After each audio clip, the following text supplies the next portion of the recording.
Plant FAQs, Bulbophyllum Medusae. As a passionate orchid enthusiast, I've often been drawn to the intriguing world of Bulbophyllum Medusae. This unique orchid, with its striking, tentacle-like flowers, poses some questions for both beginners and seasoned growers. In this article, I'll tackle the most frequently asked questions about how to grow Bulbophyllum Medusae, care tips, propagation methods, and more. What is Bulbophyllum Medusae? Bulbophyllum Medusae is a captivating orchid native to the tropical rainforests of Southeast Asia.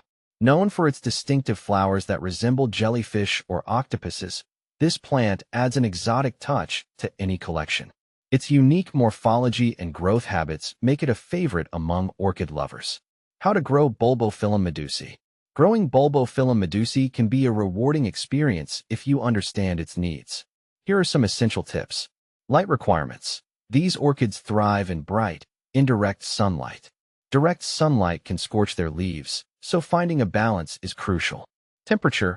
Bulbophyllum Medusae prefers warm temperatures, ideally between 75 degrees Fahrenheit and 85 degrees Fahrenheit during the day and a slight drop at night.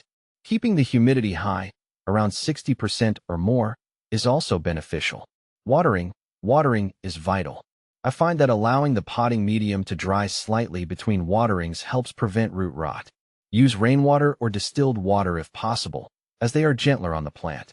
Potting medium, a well-draining medium, is essential. I recommend using a mix of orchid bark, sphagnum moss, and perlite. This combination retains moisture while ensuring excellent drainage. How to care for Bulbophyllum Medusae. Caring for Bulbophyllum Medusae involves a few specific practices. Fertilizing. During the growing season, I use a balanced orchid fertilizer every 2 weeks. This supports healthy growth and vibrant blooms. In the winter, reduce feeding to once a month. Humidity and airflow. Maintaining high humidity and good airflow is key. I often use a humidity tray or a small humidifier near my plants. Repotting. Repotting should be done every couple of years or when the potting medium breaks down. I typically repot in the spring to encourage new growth. How to propagate Bulbophyllum Medusae. Propagation can be an exciting venture. Bulbophyllum Medusae is typically propagated through division. Here's how I do it. Timing. The best time to divide is in spring, when the plant is actively growing. Division process. Carefully remove the plant from its pot and gently separate the rhizomes with healthy roots. Make sure each division has at least a few pseudobulbs. Replanting. Pot the divisions in fresh potting medium and water them thoroughly. What to plant with Bulbophyllum Medusae. When considering companion plants, it's wise to choose species that share similar growing conditions.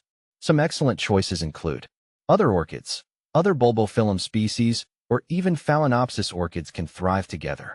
Ferns. Tropical ferns like Boston ferns can complement the humidity needs and add lush greenery.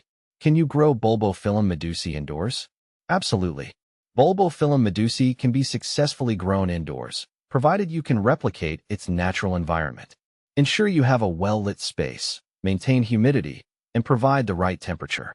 I've found that a bathroom or kitchen can work well due to the higher humidity levels. Is Bulbophyllum Medusae toxic? One concern many plant enthusiasts have is toxicity.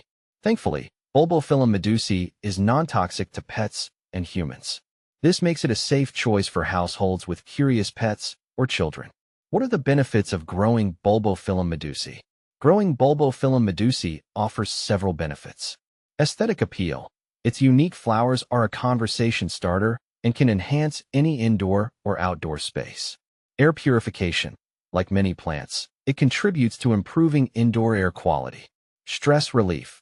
Tending to plants has been shown to reduce stress and promote relaxation. Common problems with Bulbophyllum Medusae. While I adore this orchid, it can face a few common issues. Root rot. Overwatering is a primary concern. Always check moisture levels before watering. Pest infestations. Mealybugs and aphids can be problematic. Regularly inspect the plant and treat infestations promptly. Poor flowering. If your plant isn't blooming, it may need more light or a change in feeding regimen. Comparing Bulbophyllum Medusae with similar orchids. If you're considering similar orchids, Bulbophyllum Medusae is often compared to Bulbophyllum Phalaenopsis. While both have unique shapes, Medusae's blooms are more pronounced and resemble marine life, while Phalaenopsis features broader, flatter flowers. In conclusion, growing Bulbophyllum Medusae can be a fulfilling journey. With the right knowledge and care, this orchid can thrive and bring joy to your collection.